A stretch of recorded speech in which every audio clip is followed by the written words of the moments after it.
Bom dia, eu sou Vinícius Carlos Vieira, esse é o Cinema Aqui, e hoje eu não vou falar de um filme específico. Na verdade, talvez eu vá. Na verdade, eu não sei ainda, só o roteiro vai dizer. Mas o que importa mesmo é que eu vou falar de adaptações de joguinhos de videogame para o cinema.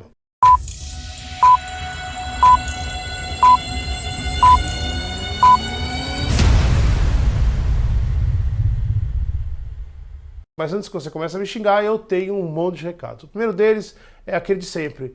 Dá um like aqui embaixo, assina o canal, compartilha, continua com a gente aqui no Cinema Aqui e toda semana vai ter mais vídeos, mais filmes, enfim. O segundo recado é que aqui na descrição você vai encontrar um monte de links. Um deles para você deixar um trocado pra gente, e, enfim, ajudar a gente com o nosso conteúdo, uma graninha nunca faz mal. O outro link é sobre a loja do Cinema Aqui, onde você vai encontrar um monte de camisetas com estampas exclusivas, todas para quem gosta de cinema e, o mais importante, de tamanhos que vão do P, menos P, sei lá, até o G4. E todos os tamanhos reais e todos os tamanhos que vão caber em qualquer corpo. Então vai lá, dá uma olhada nas nossas camisas, compra uma camiseta e volta aqui pra gente falar de jogos que viraram filmes. Na verdade, eu vou falar de um jogo só, mas vou fazer um, né? Por fim, então vamos à polêmica. A polêmica é que as adaptações de jogos de videogame já são uma realidade. Elas já deram certo.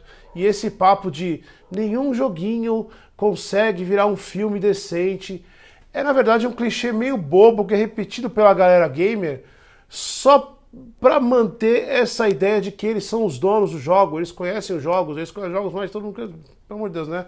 É uma preguiça enorme. Mas é óbvio que isso é um pré-conceito, ou um conceito, ou uma bobagem que nasceu de algum lugar. E ela nasceu de uma série de péssimas decisões dos estúdios lá nos anos 90. Por exemplo, o Super Mario Bros. De 93 é caro e é ruim na mesma proporção. O que puxa o caminho dessas adaptações para trás. E aí depois disso, o Street Fighter, um ano depois, em 1994, é igualmente horrendo e igualmente caro. Assim como também ele não entende alguns conceitos extremamente simples dos personagens para pelo menos levar isso para as telas.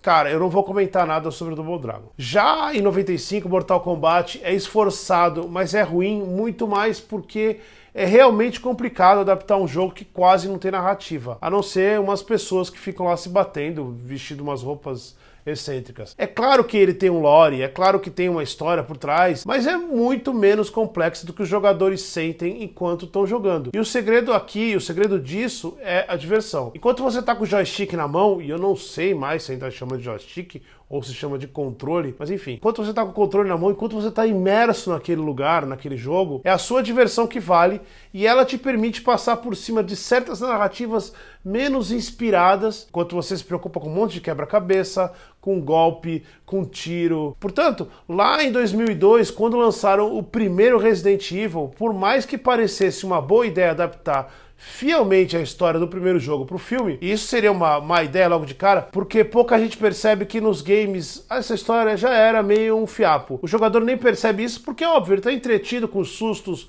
com a dificuldade enorme de permanecer vivo ou viva naquela mansão. A ideia do filme, então, aproveita o mesmo clima e estende um pouco a trama para que o filme não fosse um monte de atores no escuro, sem bala, tentando achar umas chaves e umas alavancas escondidas no cenário, que é o jogo, mas é legal porque tem zumbis, etc. A palavra aqui é adaptação. É preciso repensar o produto para uma outra mídia. Para você zerar o primeiro Resident Evil, acho que são preciso 28 horas na frente do jogo. O filme, obviamente, ele tinha 1h40, então seria impossível ter essa fidelidade que esse pessoal gostaria, e na verdade tá pedindo uma coisa que eles nem gostariam de ter, porque não gostariam de ter um filme de 28 horas. De qualquer jeito, enquanto os gamers reclamam, esse filme Resident Evil custou 33 milhões, e ele rendeu 102 milhões. E ainda, com isso, fez a possibilidade do diretor Paul W.S. Anderson filmar mais um monte de continuações que passearam por todo uma loucura dele, tanto quando ele pensou em fidelidade visual, quanto quando ele foi brincar de Mad Max, quando ele foi fazer 3D, enfim, um monte de maluquices. O grande público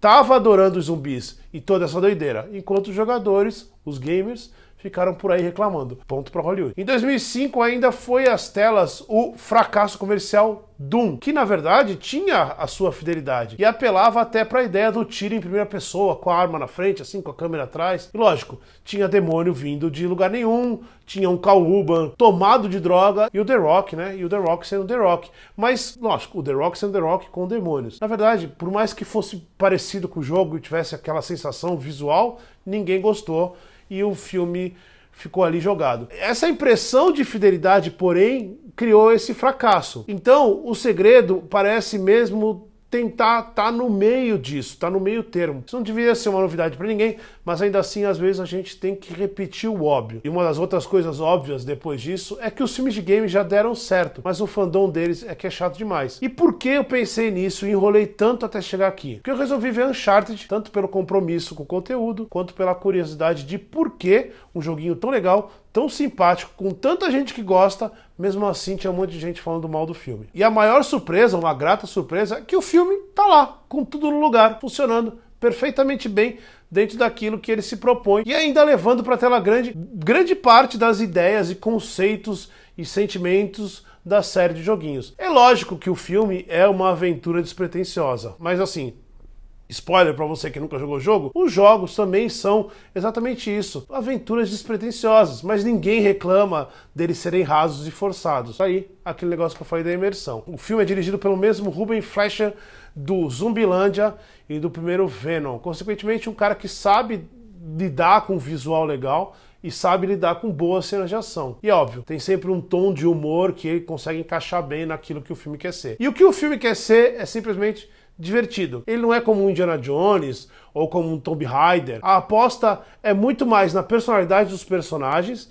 e no quanto essa aventura pode escalonar para um lugar completamente gigante e completamente que você não está esperando, que é exatamente a ideia do joguinho. Isso num mundo cheio de mentiras, num mundo cheio de bobagens, cheio de piadas boas e uma tensão que se mantém na sequência. O filme cresce e quanto mais ele cresce, mais ele fica tenso. Em resumo, é um filme que se comporta exatamente como um jogo. É lógico que a gente está frente a frente com um filme de origem, então o personagem vai ganhando as skins e equipamentos cada vez mais parecidos com o do jogo. E tudo isso é divertido para os fãs. Os não fãs não vão ligar para isso. Mas vão se divertir com a ação, com um roteiro que é cheio de teorias da conspiração, tem um monte de porta secreta, tem chave, tem tudo mais. Mas é lógico, é uma aventura que não quer ser lembrada como um clássico das aventuras. Ela quer ser simplesmente um bom passatempo divertido. E quem cobrar algo além disso está desperdiçando o filme. E talvez esse seja o maior problema dessa onda de adaptações de jogos de videogame. Não os filmes em si, mas os chatos dos fãs. O Tomb Raider de 2018 funciona perfeitamente bem. O Assassin's Creed de 2016 é extremamente bem intencionado em termos visuais e espreme da série um roteiro que faz muito mais sentido do que qualquer jogo dela. Sem contar, é óbvio, o maior de todos os sucessos de adaptações de games, que são os dois Sonics. Resident Evil também voltou a dar as caras com o objetivo de abraçar os fãs e entregar todas as referências visuais possíveis que eles queriam e que eles não tiveram na outra série. Tudo bem, o filme fracassou, mas é tão brega, que dá a volta e ele começa a funcionar. A gente também não pode esquecer do novo Mortal Kombat.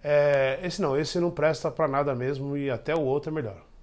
Mas também uma coisa que a gente tem que pensar é que nem toda, por exemplo, mudando de mídia, nem toda adaptação de livro é um sucesso. E se o fandom de literatura fosse tão chato quanto dos games, cara, eles teriam muito mais coisa para reclamar. Porque tem muito mais livro sendo lançado, virando filme aí, porcarias enormes. As adaptações de jogos, elas vão passar por todas essas fases. Bons filmes, filmes ruins, reclamações dos fãs. Mas pode apostar que em algum momento uma adaptação vai explodir e vai juntar a opinião de todos em volta de uma obra-prima. Mas ninguém precisa ficar esperando por isso enquanto desperdiça a oportunidade de se divertir com um monte de filmes que estão pintando por aí. Portanto, divirta-se. E também não deixe de dar o like aqui, não deixe de assinar o canal, não deixe de clicar nesses links aqui que estão abaixo na descrição. E a gente se vê logo mais aqui no Cinema Aqui.